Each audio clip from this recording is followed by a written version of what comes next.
भक्तजनों, माताओं, बहनों, सादर जय श्री कृष्ण। हमारे YouTube चैनल में आप सभी का बहुत बहुत स्वागत है। मैं हूं आपके साथ आचार्य धर्मेंद्र शास्त्री।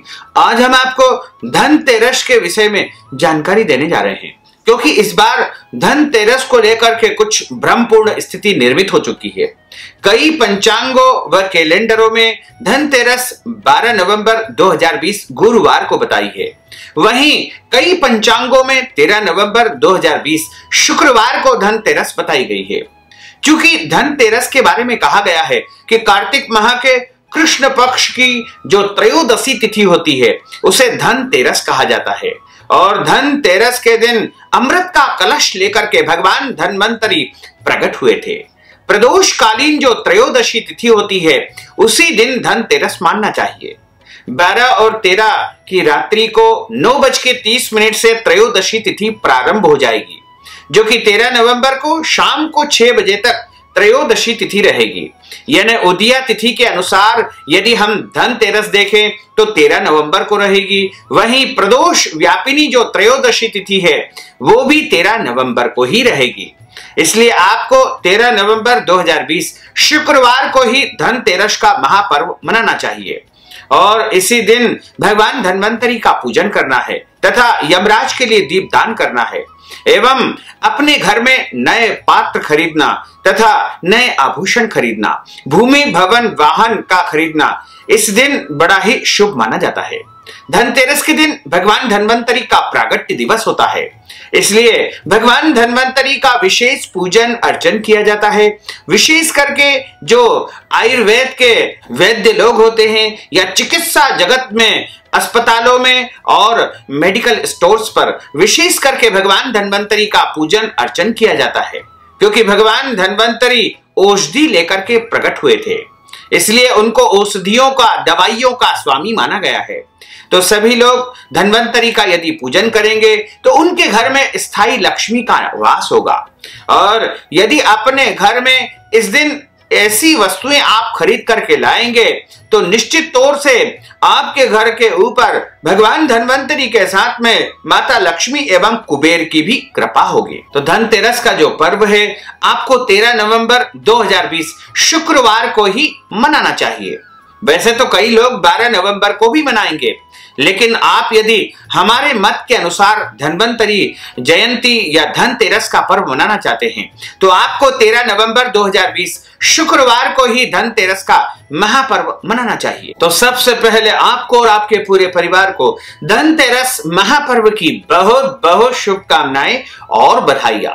भगवान धन्वंतरी का तथा माता लक्ष्मी एवं कुबेर का आशीर्वाद आपके जीवन पर सदैव बना रहे। आप सभी सुखी रहें, स्वस्थ रहें, व्यस्त रहें, मस्त रहें। आपके घर में माता महालक्ष्मी की भरपूर कृपा बनी रहे। धनतेरस के दिन इन 13 चीजों को खरीदने से आपका जो भाग्य है वो 21,000 गुना प्रबल होगा, क्योंकि ये जो 13 चीजें हम आपको बताने जा रहे हैं ये 13 चीजें बहुत ही महत्वपूर्ण है और इनको धनतेरस के दिन खरीदना बड़ा ही शुभ कारक माना गया है। कार्तिक माह की कृष्ण पक्ष की त्रयोदशी तिथि के दिन अमृत कलश लेकर के भगवान धन्वंतरी समुद्र मंथन से प्रकट हुए थे। समुद्र मंथन से जो 14 रत्नों की उत्पत्ति हुई थी उनमें से एक भगवान धन्वंतरी अमृत कलश लेकर के प्रकट हुए थे। इस कारण धनतेरस के पर्व को अबूझ मुहूर्त भी माना जाता है और इस बार धनतेरस का महापर्व 13 नवंबर 2020 शुक्रवार के दिन है। इस दिन जो भी शुभ कार्य या खरीदी की जाएगी वह अमृत के समान अमर व स्थायी रहेगी। धनतेरस के दिन प्रदोष का भी योग बनता है और प्रदोष तिथि भगवान भोलेनाथ की परम प्रिय तिथि मानी गई है।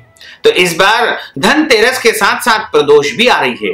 प्रदोष योग धनतेरस के दिन रहेगा, इसलिए जो भी खरीद फरोख्त आप करेंगे, नया सामान अपने घर में लेकर के आएंगे, वह आपके जीवन के लिए समृद्धिदायक रहेगा। इस दिन प्रदोष काल में की गई खरीदी शुभ व लाभकारी मानी जाती है। इसकी वजह यह है कि धन के देवता कुबेर का प्रागट्य प्रदोष काल में शाम के वक्त होना बताया है और धनतेरस के दिन भगवान कुबेर का दिन भी माना जाता है। शास्त्रों में प्रदोष व्यापिनी धनतेरस का विशेष महत्व है। इस दिन प्रदोष योग का संयोग धनतेरस के पर्व को शुभता प्रदान करेगा। धनतेरस पर शाम के समय माता लक्ष्मी, भगवान कुबेर, भगवान धन्वंतरी का पूजन अर्चन करना चाहिए तथा यम के लिए दीप दान करना भी श्रेष्ठ रहेगा। वैसे तो धनतेरस अबूझ मुहूर्त वाला दिन होता है। पूरे दिन आप खरीदी कर सकते हैं, नया सामान अपने घर में ला सकते हैं। इस दिन चांदी, पीतल और तांबे के बर्तन या फिर सोने के आभूषण या फिर तांबे के देवी देवता या चांदी के देवी देवता या चांदी के सिक्के व चांदी के गणेश जी या फिर श्री यंत्र या लक्ष्मी कुबेर यंत्र की स्थापना करना, अपने घर में लाना शुभकारी माना जाता है तथा आपके घर में सुख शांति समृद्धि का वास होगा। धनतेरस पर बर्तन खरीदने का विशेष विधान है क्योंकि भगवान धन्वंतरी अमृत कलश लेकर के समुद्र से प्रकट हुए थे। इसलिए अमृत कलश, चूंकि कलश पात्र का होता है, धातु का होता है, इसलिए यदि आप धनतेरस के दिन कोई भी धातु का बर्तन खरीदेंगे तो धनतेरस के दिन भगवान धन्वंतरी की अपार कृपा आपके घर में बरसेगी। और कलश को बर्तन का प्रतीक मान करके तभी से बर्तन खरीदने की परंपरा आदि और अनादि काल से चली आ रही है। देवता धन्वंतरी के अलावा इस दिन माता महालक्ष्मी तथा कुबेर का विशेष पूजन अर्चन पूरे परिवार के साथ में मिलकर के करना चाहिए। एवं मृत्यु के देवता यमराज के लिए दीप दान किया जाता है। इस दिन यमदेव की पूजा करने के विषय में मान्यता है कि इस दिन यमदेव की पूजा करने से अघात मृत्यु या असमय मृत्यु का भय नहीं रहता है और यमराज की भी कृपा हमारे परिवार पर बनी रहती है। धन त्रयोदशी के दिन यमदेव की पूजा करने के बाद घर के मुख्य द्वार पर दक्षिण दिशा की ओर मुख वाला दीपक पूरी रात्रि हमको प्रज्वलित करके रखना चाहिए। यह दीपक मिट्टी का हो सकता है, धातु का हो सकता है या फिर आटे का दीपक भी आप प्रज्वलित कर सकते हैं, लेकिन इसका मुंह दक्षिण की ओर होना चाहिए तथा इस दीपक में कुछ पैसा व कौड़ी भी डालना चाहिए। साथ ही इस दिन नए उपहार, सिक्का, बर्तन व गहनों की खरीदारी करना शुभ कारक रहता है और शुभ मुहूर्त में पूजन करने के साथ साथ सप्त धान्यों को भी घर में लाना चाहिए और सप्त धान्य की पूजा करने का भी इस दिन विधान बताया है। सप्त धान्य का अर्थ होता है गेहूं, उड़द, मूंग, चना, जौ, चावल और मसूर। 7 धान्यों के साथ ही पूजन सामग्री में विशेष रूप से स्वर्ण पुष्पा के पुष्प से भगवती माता महालक्ष्मी का पूजन अर्चन करना विशेष लाभकारी रहता है। यदि आप स्वर्ण पुष्पा के पुष्प से माता महालक्ष्मी का पूजन नहीं कर पाते हैं तो आप यदि पीले पुष्प और पीली वस्तु माता महालक्ष्मी को इस दिन अर्पित करेंगे तो महालक्ष्मी की अपार कृपा आपके घर में बरसेगी। इस दिन पूजा में भोग लगाने के लिए नैवेद्य के रूप में सफेद या पीली मिठाई का उपयोग करना चाहिए। साथ ही धनतेरस के दिन बैठी हुई माता महालक्ष्मी ने स्थिर लक्ष्मी का पूजन करना चाहिए। यदि आपके घर में माता महालक्ष्मी की मूर्ति है, बैठी हुई मूर्ति का पूजन करने का विशेष विधान है। यदि बैठी हुई मूर्ति नहीं है तो आप बैठे हुई माता महालक्ष्मी के चित्र का भी इस दिन पूजन कर सकते हैं। इसके अलावा भगवान कुबेर का भी आप पूजन कर सकते हैं। धन त्रयोदशी के दिन धन्वंतरी देवता का प्रागट्य हुआ था। धन्वंतरी देवता देवताओं के चिकित्सक है और यही कारण है कि इस दिन चिकित्सा जगत में बड़ी बड़ी योजनाएं आरंभ की जाती है और आयुर्वेद को मानने वाले तथा चिकित्सा जगत में जो भी कार्य करते हैं वो सभी लोग भगवान धन्वंतरी का विशेष पूजन अर्चन करते हैं। वैसे तो धनतेरस का जो पूजन अर्चन है वह आप पूरे दिन कर सकते हैं, लेकिन इसके लिए कुछ श्रेष्ठ और शुभ मुहूर्त बताए हैं। इन मुहूर्तों में यदि आप धन्वंतरी भगवान का, माता महालक्ष्मी का, कुबेर भगवान का और यमराज का विशेष पूजन अर्चन करेंगे तो आपको संपूर्ण पुण्य फल की प्राप्ति हो सकेगी और आपके घर में स्थायी लक्ष्मी का वास होगा। यह मुहूर्त जो हम आपको बताने जा रहे हैं वो स्थिर लग्न के अनुसार मुहूर्त बता रहे हैं तथा चौघड़िया के अनुसार भी हम आपको मुहूर्त बताने जा रहे हैं।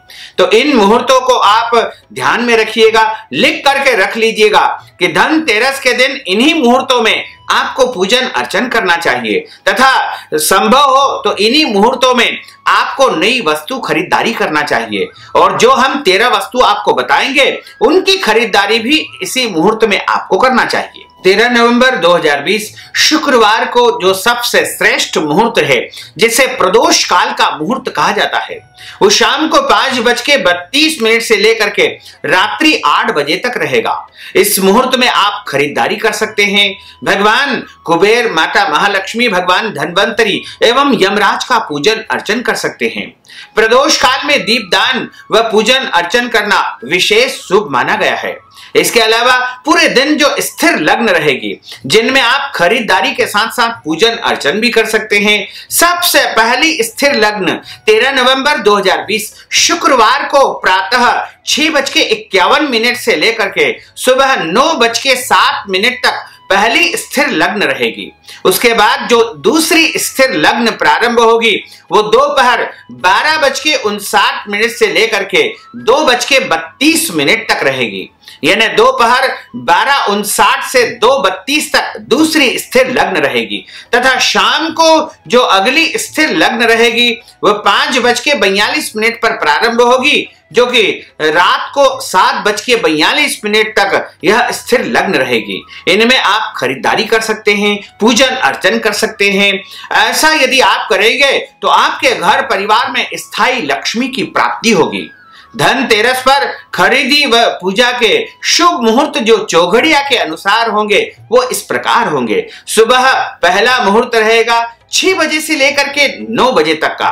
उसके बाद दोपहर में 12 बजे से लेकर के 1:30 तक का तथा शाम को 4:30 बजे से लेकर के 6 बजे तक का तथा रात को 9 बजे से लेकर के 10:30 बजे तक का मुहूर्त। इस मुहूर्त में आप माता महालक्ष्मी, भगवान कुबेर, यमराज एवं भगवान धन्वंतरी का पूजन कर सकते हैं, खरीदारी कर सकते हैं। धनतेरस पर खरीदारी का विशेष महत्व रहता है और इस दिन जो भी खरीदारी करेंगे वह आपके दुर्भाग्य को समाप्त कर देगी तथा आपके सौभाग्य को वृद्धि करेगी। धनतेरस के दिन से ही दीपावली महापर्व की शुरुआत मानी जाती है। इस दिन आप वाहन खरीद सकते हैं, भूमि खरीद सकते हैं, भवन खरीद सकते हैं, सोना, चांदी, तांबा, पीतल या इलेक्ट्रॉनिक वस्तुएं आप खरीद सकते हैं तथा गृह उपयोगी कोई भी वस्तु की खरीदारी आप कर सकते हैं।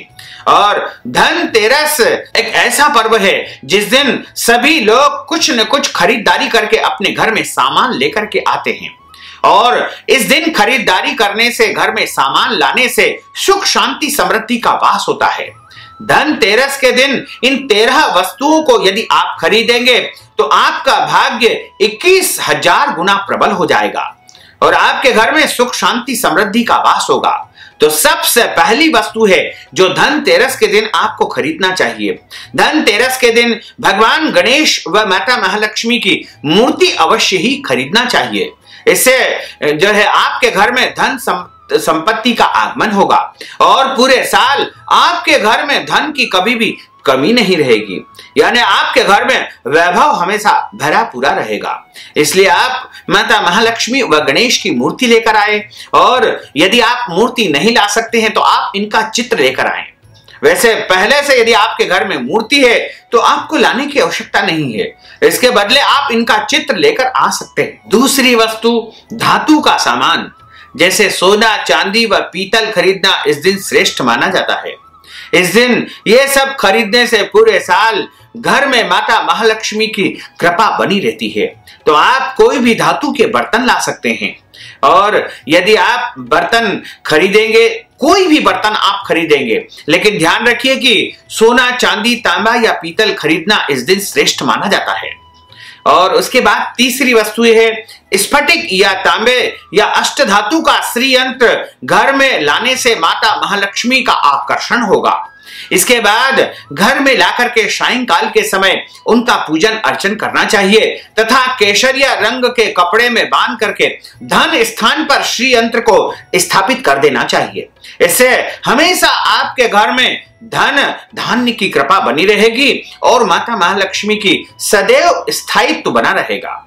चौथी वस्तु है झाड़ू को लक्ष्मी का स्वरूप माना जाता है, इसलिए धनतेरस के दिन झाड़ू ला करके जो है अपने घर में स्थापित करना चाहिए और झाड़ू का पूजन करना चाहिए। इससे नकारात्मक शक्तियां घर से चली जाएगी और सकारात्मक शक्तियां घर में प्रवेश करेगी और माता महालक्ष्मी खुद आपके घर में चली आएगी, क्योंकि माता महालक्ष्मी झाड़ू के रूप में अपने घर में आती है। झाड़ू हमेशा दरिद्रता को यानी अपने घर के कूड़े करकट को साफ करती है और घर में जो है समृद्धि का आगमन करवाती है। इसलिए झाड़ू अवश्य ही धनतेरस के दिन हमको खरीद करके लाना चाहिए तथा शाम के समय झाड़ू का पूजन भी करना चाहिए। पांचवी वस्तु है धनतेरस के दिन कोड़ी लाना चाहिए। कोड़ी को धन का स्वरूप माना गया है, वैभव का स्वरूप माना गया है, इसलिए कोड़ी को धनतेरस के दिन घर में ला करके पूजा करनी चाहिए तथा धन स्थान पर रखने से आपके घर से कभी भी माता महालक्ष्मी बाहर नहीं जाएगी, यानी माता महालक्ष्मी का स्थायी निवास आपके घर में होगा यदि आपके घर में धन स्थान पर आप कोड़ी रखेंगे। धनतेरस के दिन शंख भी लाना चाहिए। शंख घर में ला करके और इसका पूजन अर्चन करना चाहिए तथा धनतेरस की शाम को शंख बजाना चाहिए। बजने वाला शंख घर में लाना चाहिए और इसको धनतेरस के अलावा दीपावली के दिन भी बजाना चाहिए। लेकिन ध्यान रखें कि शंख जो है खंडित नहीं होना चाहिए। आप साधारण शंख भी ला सकते हैं, मोती शंख भी ला सकते हैं, दक्षिणावर्ती शंख भी आप अपने घर में ला सकते हैं। और यदि आप चाहें तो आप जो है पूजा घर में शंख को स्थापित करें और प्रत्येक दिन पूजा के बाद इसको बजा सकते हैं। इसके बाद अगली वस्तु है सातवीं वस्तु, धनतेरस के दिन हमको अपने घर में नमक लेकर के आना चाहिए, क्योंकि घर में नमक लाने से समृद्धि आती है और वह जो नमक आप लेकर आए उसको पोछा लगाने में अवश्य ही उपयोग करें। ऐसा करने से आपके घर में समृद्धि आएगी, वैभव आएगा, धन धान्य आएगा। तो इसलिए अपने घर में धनतेरस के दिन नमक अवश्य ही लाना चाहिए। चूंकि नमक का उत्पादन समुद्र के माध्यम से होता है और माता महालक्ष्मी भी समुद्र से ही आई है, इसलिए अपने घर में आपको धनतेरस के दिन नमक ला करके उसका उपयोग पोछा लगाने के रूप में करना चाहिए।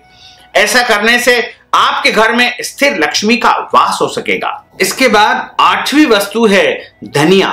धनतेरस के दिन खड़ा धनिया ला करके उसका उपयोग भोजन के रूप में करना चाहिए। तो आपको धनिया खरीद करके धनतेरस के दिन अवश्य ही लाना चाहिए और धनतेरस के दिन पूजा स्थल पर थोड़ा सा धनिया माता महालक्ष्मी को चढ़ाने के पश्चात उस धनिये को घर के गमले में या पौधे के रूप में आपको बो देना चाहिए। इससे आपके घर में धन धान्य की वृद्धि होगी। और नौवीं वस्तु है कुबेर भगवान की मूर्ति या उनका चित्र।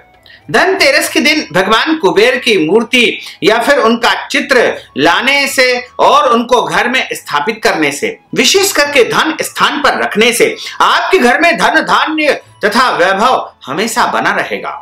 आपके घर में कभी भी धन की कमी नहीं होगी। और 10वीं वस्तु है गोमती चक्र।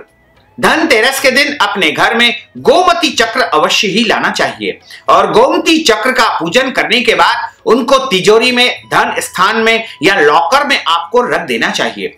गोमती चक्र आप 5 ला सकते हैं, 7 ला सकते हैं, 11 ला सकते हैं, लेकिन ध्यान रखिए विषम संख्या में गोमती चक्र आपको धनतेरस के दिन ला करके उनका पूजन अर्चन करना चाहिए और उनको धन स्थान पर रखना चाहिए या फिर उनको ताबीज में भर करके आप गले में भी धारण कर सकते हैं।